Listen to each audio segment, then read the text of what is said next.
We're diving into the Wayback Machine today and taking a look at a tactic, well, we've sort of seen before. Kinda. Last week, someone had left a message in one of our videos basically asking for a tactic talk of the 3421 Extreme Volts 24. Now, I say Wayback Machine because we did take a look at in FM23 one that was called the 433 Extreme Volts.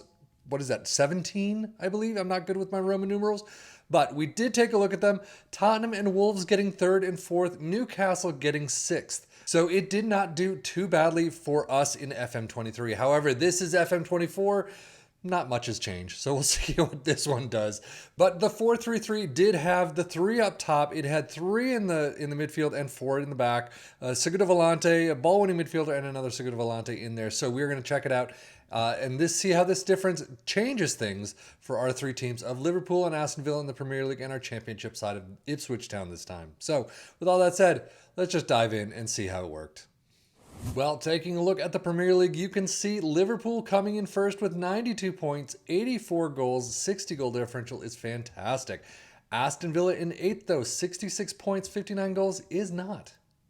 Taking a look at Liverpool's schedule, you could see out in the Carabao Cup quarterfinals, 1-1 in penalties to Man City, and then out in the semi-finals of the FA Cup in extra time against Chelsea. But a phenomenal run all the way to the Europa League final against Manchester United, beating them 2-0. Very well done there. Overall, Liverpool in first place is phenomenal. Winners of the Europa League is phenomenal. Semi-finals of the FA Cup, I'll give you that. Quarters of the Carabao Cup, you kind of want a downward slide. Overall, squad-wise, I mean, they've got some green there, but not a whole lot. 27, or at least what they're used to. 27 goals for Nunez, 23 for Salah, assists 16 for Robertson, 13 for Trent and McAllister, and then average rating 713 for Kelleher is the tops, but 713 also for Konate. Interesting. Oh, and Bradley. Wow. And of course, Mohamed Salah's up there too. Wow, a lot of players with 713. That's insane. A lot of with 709s too. Jeez. And as we switch our sights to Aston Villa, you can see Carabao Cup semi-finals. They got crushed at home and crushed again away from home from Arsenal. And then at home in the FA Cup fourth round, they get crushed by Arsenal yet again. Okay, maybe not crushed, but still. 3 games from Arsenal, you lose them all. However, they do come away from the season with a trophy against Marseille, Europa Conference League final 2-0. So overall, yeah, 8th place, not great. You still get Europa League next season, though, because you won the Conference League. That is pretty crazy. And then semifinals of the Carabao Cup, not bad. FA Cup, not so much. Arsenal's a big bogey team for them this year. Squad-wise, definitely not a lot in the green. That is pretty sad to see. But 24 goals for Diaby, 15 for Zaniolo, not too bad. 19 assists for Digne, 13 for Luis. And then average rating, Robin Olsen gets up there, but Moreno with a 7.33. Data hub for Liverpool, attacking, you got it. Dribbles, you definitely have it. The goals per game are a little bit down. However, that's kind of what Aston Villa would get in a good tactic there, or at least a good attacking tactic for them. But defensively, they are missing some pieces and they're strong in others. So it'll be interesting to see their general performance. 2.21 goals per game is definitely low. 0.63 conceded though. 0.76 XG against is pretty nice. Aston Villa, yeah, you're going to expect this when a tactic doesn't work for them, but they are definitely down in a lot of categories. They're up in dribbles, though. Defensively, well, let's see.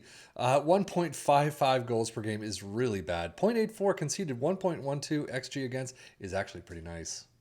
Overall, Premier League stats, 2.42 points per game for Liverpool. Aston Villa just making the list with 1.74. Most goals, Liverpool, of course, in first with 84. Not too far off Tottenham, though. Aston Villa do make the list again with 59. Fewer shots against Liverpool with 272. Aston Villa with 362. Most dribbles made, 1 and 2, 823 and 747. And then most shots for Liverpool in first with 613. Aston Villa with 511. But now changing things up and taking a look at our championship side of Ipswich Town, first place by a whopping 2 points. 97, not too bad. 87 goals. I mean, we have seen a lot higher tally, but we've seen also this is not an attacking tactic. Schedule-wise, they do make it to the Carabao Cup fourth round, but lose out in penalties to Bristol City. West Ham kicking them out of the FA Cup in the fifth round, 0-1. So overall, hey, they won the championship. They're promoted without having to go through the playoffs. Not too bad. However, we have definitely seen more attacking tactics that worked a lot better in terms of the goals, in terms of the points. But they still got up in this save. FA Cup, Carabao Cup, same as what they're usually expected. Squad-wise, yeah, 4 in the green. It's kind of expected to. 19 goals for George Hurst, though. He's at least on the tops. He's still not getting a lot of starts, though. 17 for Connor Chaplin. Assist, 21 for Wes Burns. And then we got George Hurst with a 722. Championship stats looking fairly similar to the Premier League stats. Ipswich in first with 2.11 points per game. Most goals in fourth, I guess, with 87, so a little bit different, but fewer shots against in second with 372.